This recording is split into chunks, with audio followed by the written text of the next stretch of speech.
Hello, bachcho. Let's read this question. The question says, what type of cell division occurs in the cells of the upper layer of the epidermis, cells of the lining of the gut, and blood cells? हमें बताना है इन तीनों तरह के sales में कौन से type का सेल डिवीजन होता है। यहाँ पर सबसे पहले हम देखते हैं जो की कॉन्सेप्ट हमारा यूज होगा, that is cell division. Cell division basically एक ऐसा प्रोसेस होता है जिसमें सेल अपने सारे कॉन्स्टिट्यूएंट जैसे कि DNA, RNA, protein, organelles etcetera, इन सब का क्या करती है, डुप्लीकेशन करती है और अल्टीमेटली वो जो पेरेंट सेल है वो डॉटर सेल्स में डिवाइड कर जाती है। Cell division mainly two types का होता है। सबसे पहले होता है हमारे पास माइटोसिस, और जो सेकेंड टाइप है that is known as meiosis. ये दो मेजर तरह के सेल डिवीजन जो है हमें देखने को मिलते हैं। अब माइटोसिस और मियोसिस में कुछ डिफरेंस है, उसको हम समझते हैं। सबसे पहले हम बात करते हैं माइटोसिस।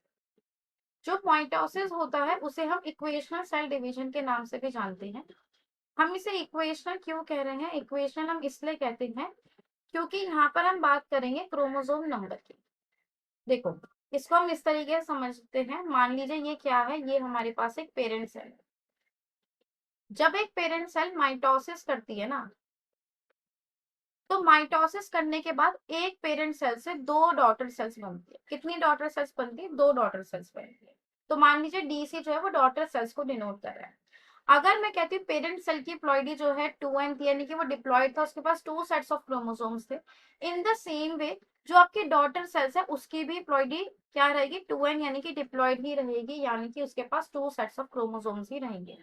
इक्वेशन हमने क्यों बोला? क्योंकि जो प्लॉइडी है वो सेम रहती है डॉटर सेल की as compare to the parent cell. Clear हो गई ये बात? अगर हम माइटोसिस की बात करें तो माइटोसिस मेनली ऐसी सेल्स में देखा जाता है जो कि ग्रोथ में इन्वॉल्व होती हैं। कहीं पे वियर एंड टीयर हो गया तो वहां पे रिपेयर करने की जरूरत है, तो मेनली माइटोसिस आपको वहां देखने को मिलता है। ठीक है, सेल नंबर को इंक्रीज करना है तो वहां पे भी क्या होगा? माइटोसिस ही होगा। वहीं जब हम बात करते हैं मियोसिस की, जब हम बात करेंगे मियोसिस की, तो हम क्या कहते हैं? Meiosis is a type of reductional cell division. कैसा डिवीजन है? Reductional cell division. अब रिडक्शनल का मतलब क्या होगा? यहाँ पे देखो, इक्वेशन का मतलब था प्लॉइडी जो है वो सेम रहती है। तो रिडक्शनल में क्या हो जाएगा? यहाँ पर जो प्लॉइडी होती है किसकी? डॉटर सेल्स की। जो प्लॉइडी होती है डॉटर सेल्स की वो हाफ हो जाती है किससे? पेरेंट सेल्स से। ठीक है, अब इसको भी हम सेम तरीके से समझने की कोशिश करते हैं। यहाँ पर हमारे पास क्या है, मान के चलते हैं यहाँ पे हमारे पास एक पेरेंट सेल है जिसकी प्लॉइडी 2n, यानी कि वो डिप्लॉयड हुआ करती थी। जब यही सेल मियोसिस अंडरगो करेगी तो मियोसिस से बेसिकली क्या होता है? एक पेरेंट सेल से चार डॉटर सेल्स बनती है। कितनी डॉटर सेल्स बनती है? चार।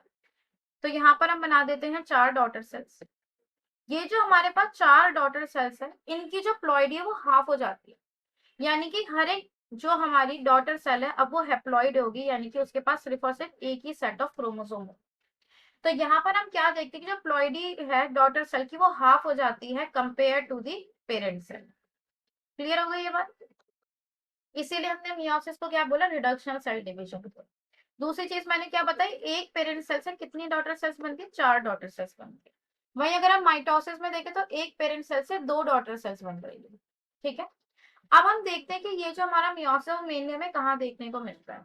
मियोसिस बेसिकली जो आपकी रिप्रोडक्टिव सेल्स होती है, या हम ये कह सकते हैं ऐसी सेल्स जो कि गैमीट्स बनाने में इन्वॉल्व होती है, उनके अंदर मियोसिस होता है। ठीक है, ऐसा क्यों होता है? जब भी गैमीट का फॉर्मेशन होगा, जब भी गैमीट का फॉर्मेशन होगा, वो जो गैमीट्स है उनकी जो प्लॉइडी है वो हाफ हो जाएगी as compare to the parents है। अब जब ये गैमीट्स का फ्यूजन होगा, मान लीजिए एक मेल गैमीट है, दूसरा हमारे पास क्या है? फीमेल गैमीट है। जब इनका फ्यूजन होगा तो इससे क्या बनेगा? जाइगोट बनेगा, और वो वापस से क्या हो जाएगा? डिप्लॉयड हो जाएगा। ठीक है, और इसी तरीके से जब ये जाइगोट डिवाइड करके जो पूरी बॉडी है ह्यूमन बीइंग की या किसी भी प्लांट सेल की बॉडी बनाएगा, तो वहां पर हम क्या देखेंगे? वहां पे जो प्लॉइडी है वो रिस्टोर हो जाएगी। तो मियोसिस बेसिकली ऐसी सेल्स में होता है जो कि गैमेट्स बनाने में इन्वॉल्व होती है।